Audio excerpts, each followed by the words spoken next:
Recover, girl! I'm bringing a patient! Shouta had asked Hisashi a few steps away from the infirmary to let him down and walk the last bit on his own, but instead Hisashi insisted on carrying him and stomped into the room with those exact words. The infirmary was a bright room with cheerful colors that gave a sense of relaxation and peace.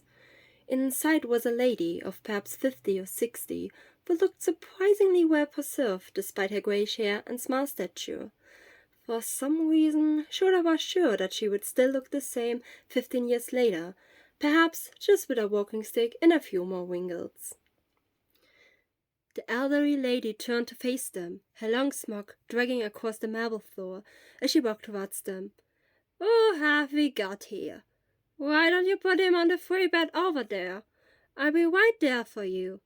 I'm Hisashi Yamada, and the patient is Shouta Aizawa. We're from Class 1A. Hisashi explained with the same eagerness with which he started his podcast every month as he placed Shouta on the hospital bed, the second in a row of 3. "Ah, the hero class then," said Recover Girl as she gave a shot to a student barely older than them. He must have been from the support course or general studies, because Shouta didn't recognize him. He couldn't have made it under the first 100 at the sport festival either, because Hisashi surely would have told him if he was. The student thanked Recover Girl for the treatment and then left the infirmary in a hurry. Shouta hoped that he would be able to walk out of here just as well.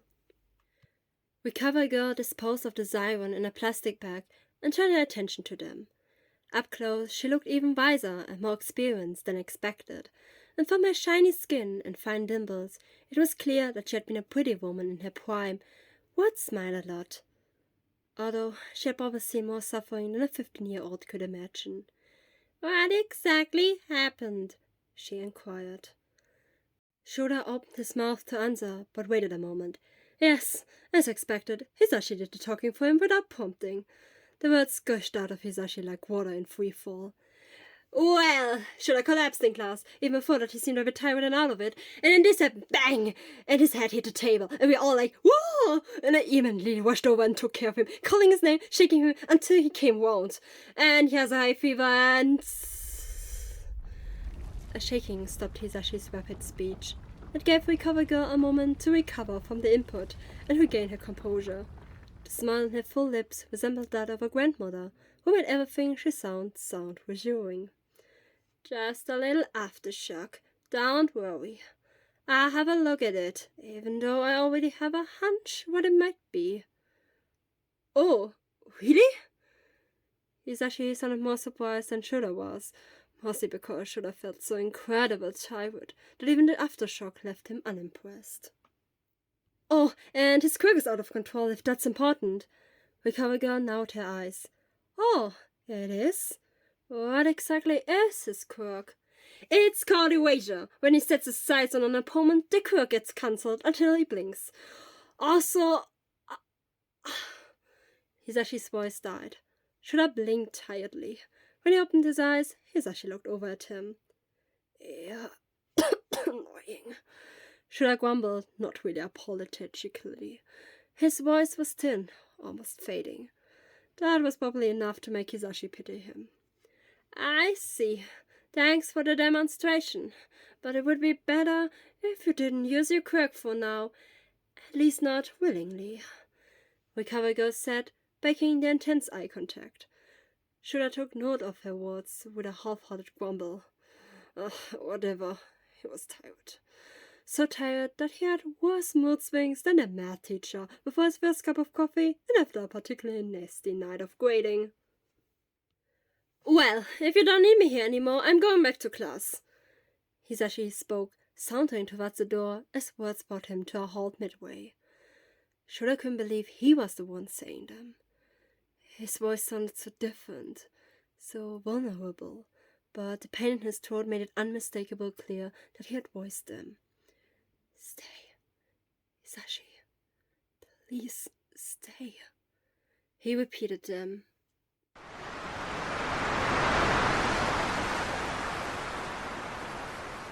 "Stay, Hisashi. Please stay. Don't go away." Hisashi's footstep came to an abrupt halt. Then his foot tapped an impatient rhythm on the ground. Shouta? You're supposed to be asleep. Are you awake? Shouta grumbled and opened his eyes.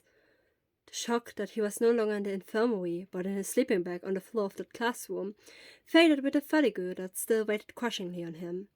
He lifted his head just enough to see past the ugly yellow fabric and recognized Hisashi standing in the doorway, seemingly about to leave. You go. That was all Shouta could manage before a coughing fit interrupted him. He groaned and rolled back into the sleeping bag before letting that barking coughing attack shake him to the core. His throat burned. His stomach muscle ached from the exertion. I'll go to the infirmary and see if I can find anything to reduce your fever and pain. Maybe something for your cough as well? Thing. I can bring the wool infirmary to you, but I could carry you to the infirmary. No. Once had been enough for him. Besides, he was comfortable in his sleeping bag right now. He was beginning to like this thing. Had he always liked it? It's alright. I'll be back. Okay? Try not to choke on your own breathing until then. I do my best.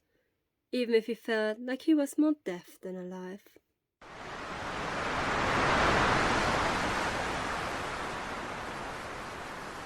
Hisashi looked at him in surprise, before his expression turned soft. Can you do without me, Shouta? I stay with you then, no problem. Hisashi sat down cross-legged on a bed next to his, one foot dangling down. Recover Girl didn't seem quite as pleased as Shouta was, but didn't say anything or kick him out. When did the symptoms start? She began her questioning. This morning, I think. Buddy, we can barely hear you, Hisashi said, but Recover Girl gestured for him to stay quiet. Apparently, the elderly lady still had better ears than a 15-year-old who would eventually earn his money by being loud.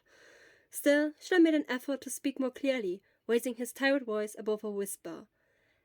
How does the cough feel? Recover Girl continued with her questioning. Terrible. Does it hurt? A bit. Any shortness of breath? Do you feel like you're not getting enough air? Shouta lowered his gaze. Yes, he had felt like choking once or twice, but apart from that, he was breathing just fine. I suppose it's not that bad, but I noted it down anyway. I'm pretty sure I know what you have, but I'd still like to take your temperature. Recover Girl took out a fairly modern device that looked like a scanner, one Shouta had never seen before. At home, they only used standard clinical thermometers, but this one only had to be held to the forehead to get a reading. Recover Girl read it out loud. 39.7 degrees. Quite high. Really, quite high. She nodded as if her suspicion had been confirmed. I'm afraid you've got a quirk flu that's going around at the moment. Quirk flu? Hisashi wondered in his place. Well, it's a new type of influenza, but you don't need to worry about the details. In addition to the typical symptoms such as a cough, a stuffed up nose, and a fever, the affected person Quirk gets out of control, which seems to be the case with you, Aizawa. He nodded because it felt appropriate, even though he didn't understand half of what she was saying. Quirk flu? What the hell was the quirk flu? It sounded like something out of a bad sci-fi novel. I give you a medicine to take once a day. Just once. Do you hear me? And a fever-reducing medicine. And something for your cough. Shouta made a sound of agreement, although he would be relying on his parents giving him the right stuff. Besides, Hisashi would probably text him every day to remind him. The smile grin on Hisashi's lips confirmed that. Do you have someone who can pick you up? Recover Girl's question made Shouta look up. My parents work until 4. I rather not disturb them. A whip against the window made Shouta flinch. Strong gusts of wind and hail slapped against the glass pane. There, looks like the weather's taking a turn for the worse. I better have you home before the storm really hits. Could you try to get in touch with your parents? I try. Shouta took his mobile phone out of his pocket and looked up his parents' number. Before dialing them, he whispered to Hisashi, "Can you get my stuff from the classroom?" "Of course, buddy." With those words, Hisashi stormed off as if he were on a heroic mission. The phone rang.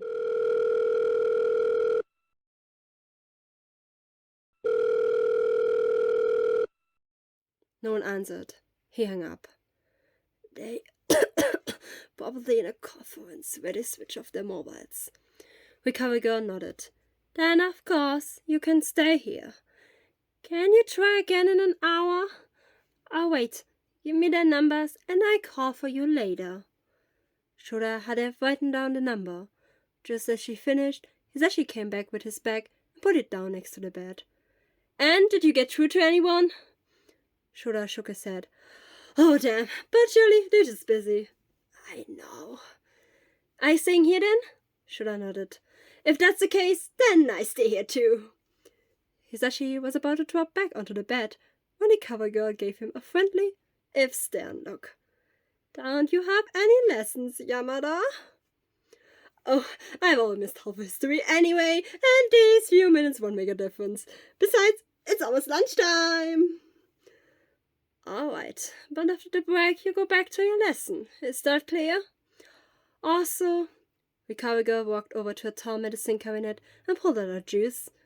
I want you to take some of this as a precaution. This school can't afford any more cases. Huh? What's that? Hisashi looked at the small measuring cup that recovery girl had pressed into his hand. Should have found the brown liquid just as suspicious as Hisashi did. Hisashi squinted and swallowed it in one gulp, shuddering horribly and sticking out his tongue. Jack, that tastes terrible! I can't even describe it! Recovery girl chuckled at his expected reaction. Yes, medicine tastes bitter, unfortunately. Maybe I'll think about making it sweeter in the future. Oh, please, otherwise I won't survive the year! I don't have to swallow this once, right? Hisashi let out a relieved sigh as recovery girl nodded. Great, I hope so. Wait, can't you hear Shouta like you did with my Panomia? Recovery girl shook her head and pulled a pitiful face. Panomia is already well researched, but at the moment we know next to nothing about the Quirk flu. I'm looking to turn your students into some experience with my Quirk, if you know what I mean. But until the disease is better researched, we have to rely on the medicine that has already been tested and also promises a good cure, albeit not as quick. But you should be reasonably fit again in a few days, Aizawa. Good, so I wouldn't miss too many lessons, although that was the least of his worries at the moment. The exhaustion was enormous, tugging at his eyelids. May I sleep? He asked, although he probably would have done so without permission. As soon as you have taken your dose of the medicine, yes. Shouta absent-mindedly swallowed the juice in the cup, expecting him to shudder in disgust like Hisashi, but apparently his nose was too blocked to taste even the slightest bit. But he had other things. The tiredness overwhelmed him as never before, and he closed his eyes more out of compulsion than of his own free will.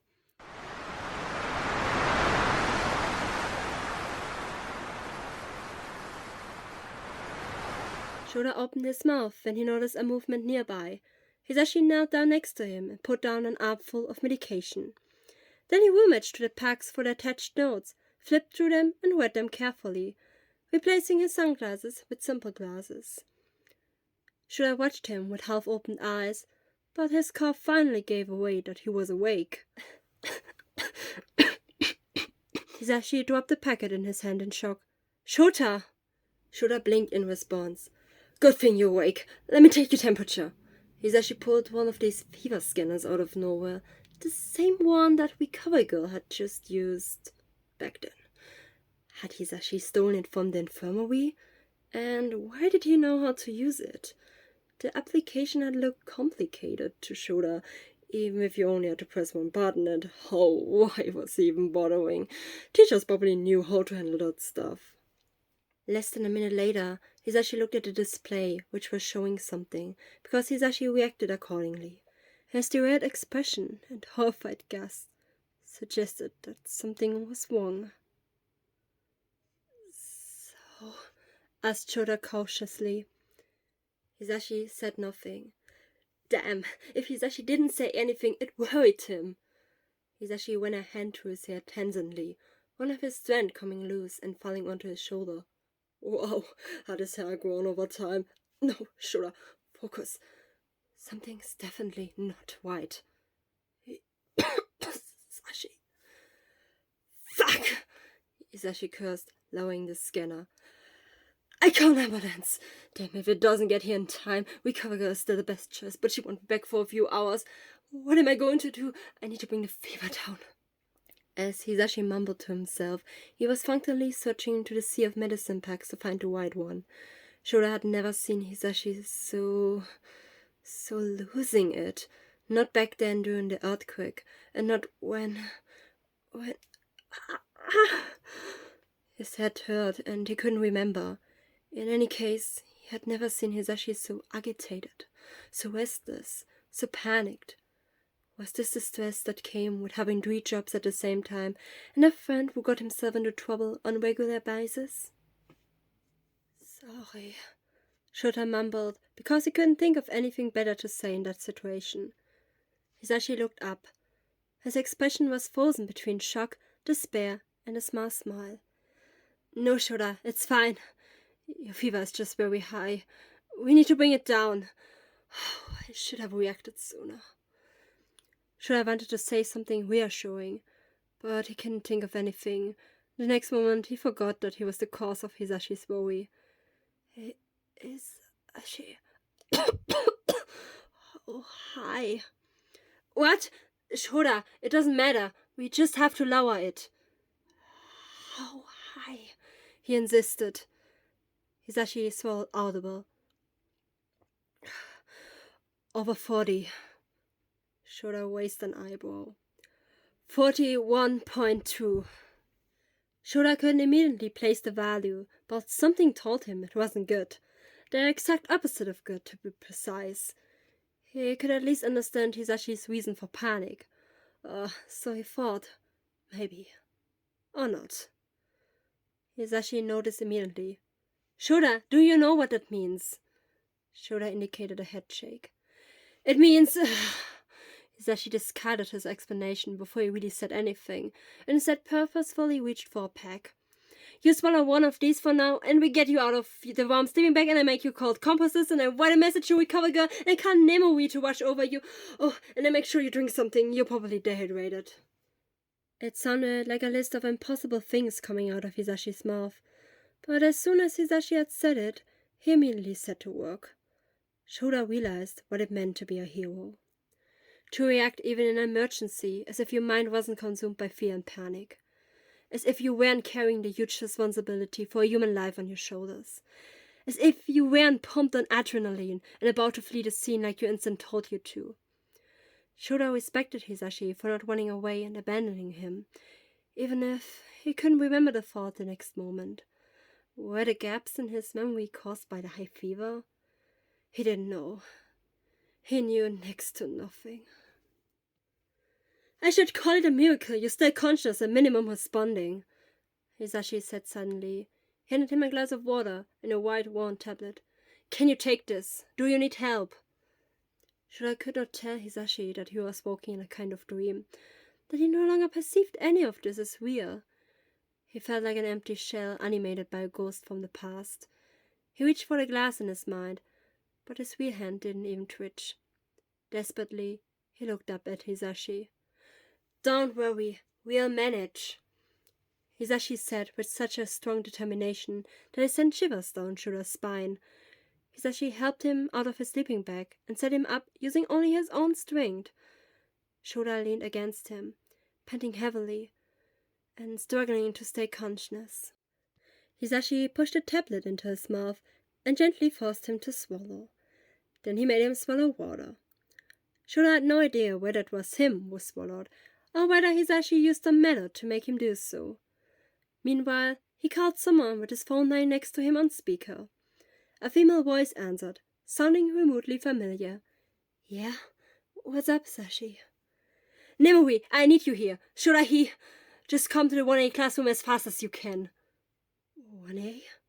The number grabbed his attention so fast that he didn't hear that Nemui's answer. In any case, his word was drowning increasingly in noise. Even Hisashi's voice only reached him muffled, as if his head was underwater. Shouta! Stay with me! He tried. He really tried to stay with Hisashi. But an incredible force pulled him away.